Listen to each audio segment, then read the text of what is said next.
This house belongs to one of the wine trade's most colourful families. In fact, possibly its only colourful family, now that so many of the interesting characters have been subsumed into a morass of middle management executives.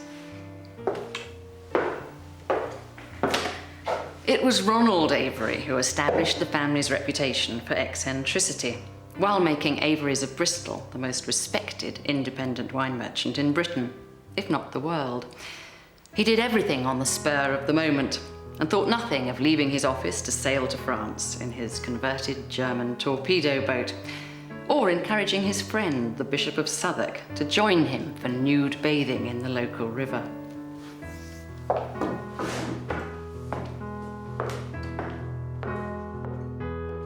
The company is now run by his son John, who, as a constantly travelling master of wine and chairman of the International Wine and Food Society, is just as restless. Your father was quite famous for his behind-the-scenes blending, wasn't he?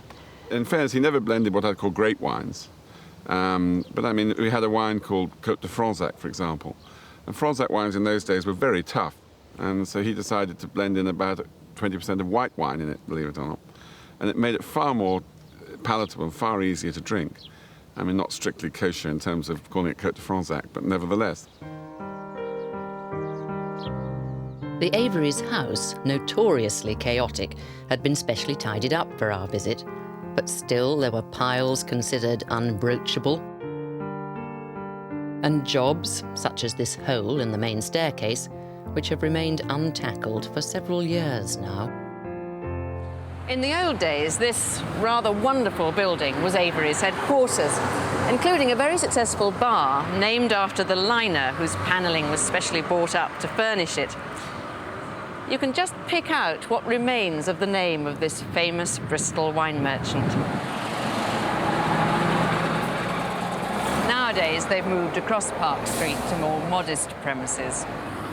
And behind the shop, there's this wine warehouse, which has exactly the same wines as the shop, but at subtly different prices, as well as a whole load of other wines. Then on top of that, there's a mail order business, which has a completely different lot of wines from either the shop or the wine warehouse. It's all very, very Averys. What do you think are your strengths? I think I get on quite well with people. I'm quite good at talking about wine. I'm quite good at finding wines, and I think I can taste pretty well. He certainly can. He's valued as a wine judge all over the world, even if he is congenitally and quite engagingly disorganized. Now, where's my glass? Has he lost? It was there. To me, the South African wine is a bit broader, a bit more earthy. It doesn't quite have that nice, lively character that the French wine had.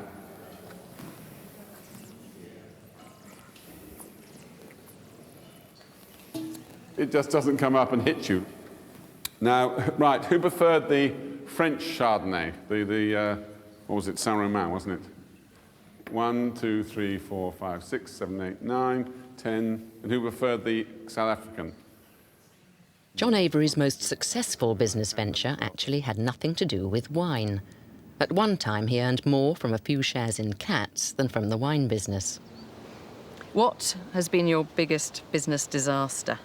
The biggest business disaster was in the late 70s when we had a massive theft in the business. And that's really what's resulted in the business not being mine anymore.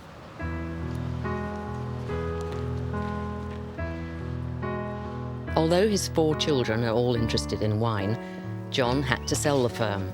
It's now owned by a German wine company, delighted to bask in the reflected glory of the Averys' name, however unglamorous the company's new headquarters.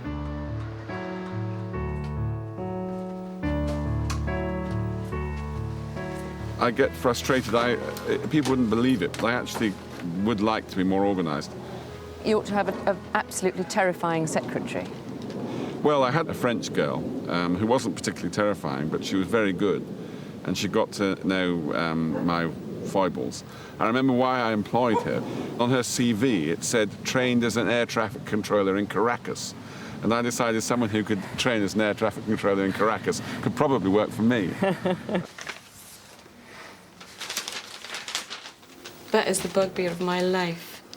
going into John's office is, it hurts sometimes, you know.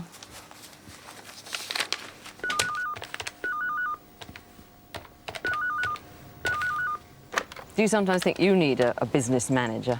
Well, oh yes. I mean, I employed one some years ago, and I mean, I've certainly since '78, I've sort of hoped to have one. But you don't have such a person now? Not at this immediate moment, no. Dumb them down too much, so don't make them all... The warehouse next door contains a rich mixture of wines stored for customers, wines for which Averys are agents. John was a New World pioneer in the 60s, and some surprising antiques, such as this minor 83 white Burgundy. But down below is just the single cases. We try to keep just one broken case of each wine duty paid in case there's an emergency order. We can get stuff out of bond, of course. There's some Grange there, which is always That's nice. highly sought after. But I don't think you're going to have an emergency order for a 93 Côte de Saint-Mont, are you? Yes. Yeah? Oh, yeah, if a restaurant suddenly runs out and they want it this 93? afternoon. Isn't it a bit long in the tooth? No, that's red anyway, that one, I think, isn't it? No, I don't think so. Let's have a look. Oh, no, it is white. White. No, I don't know why that's there. Yeah. Now, how many agencies do you have? A few, they come and go a bit. Clos du Val we had, then we lost it, then we got it back again.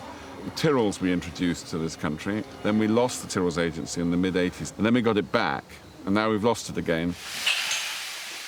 John's wife, Sarah, on the other hand, couldn't be more loyal. Can I put this in the fridge if you want this out? She's preparing their eldest child's birthday dinner,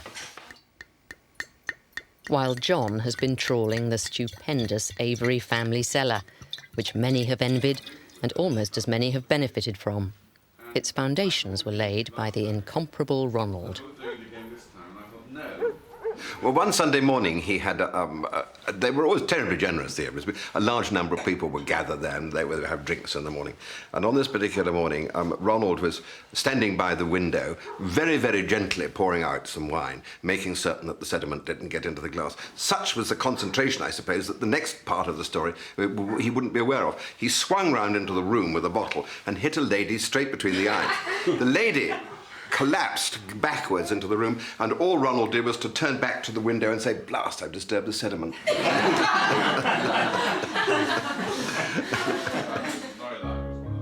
J. Tidmarsh is an old friend of this close-knit family and well used to the hazards of the ramshackle household. You would go into the downstairs loo, and you'll find that the handle will come off. people have possibly died in there. You never know. Simon Loftus of Adams got docked in the upstairs loo for about half an hour. We wondered where on earth he got to. So did he, but we let him out in time for dinner. That was another grub scoop. Let me out! The important thing is not